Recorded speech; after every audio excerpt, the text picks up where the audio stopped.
In this video, we are going to learn how to solve these JAMB Physics repeated questions under parking orbit and weightlessness. So we have two repeated questions to practice with in this video. So let's get started. The first one I have here says, a satellite is in parking orbit if its period is, we have option A, the square of the period of the Earth.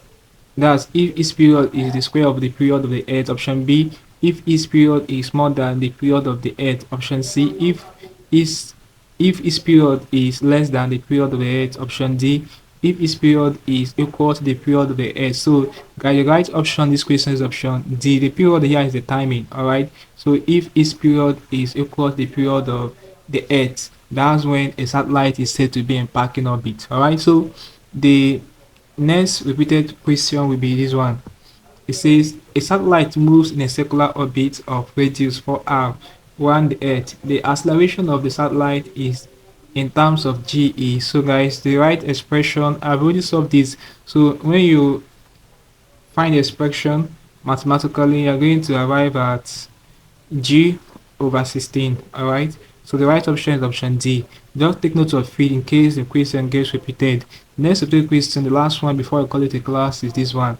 It says a satellite revolving around the Earth is kept on its orbit by. So we have centripetal and frictional force, option A. We have centrifugal forces only, centripetal forces only, centripetal and centrifugal forces. So the right option this question is option D, which is centripetal and centrifugal forces. All right, so that's the right option in this question. With this, we are come to the end of the video. Hope you learned something interesting from the video. Let's go to the video, guys. If you are new to the channel, ensure that you subscribe to this channel for more of our videos. Also like, share, and comment on this video. Tell me how you feel for what I learned from this video. If you seem to have any specific questions to ask regarding what I've talked about in this video, feel free to leave your question in the comment section below, and I'll ensure to give you a response. Also ensure that you're part of our channel membership by clicking on the join button, where you'll be receiving special information that will help to simplify your academic work. Alright, so having known that, click on the next one above and I'll see you in the next video. Thanks for watching.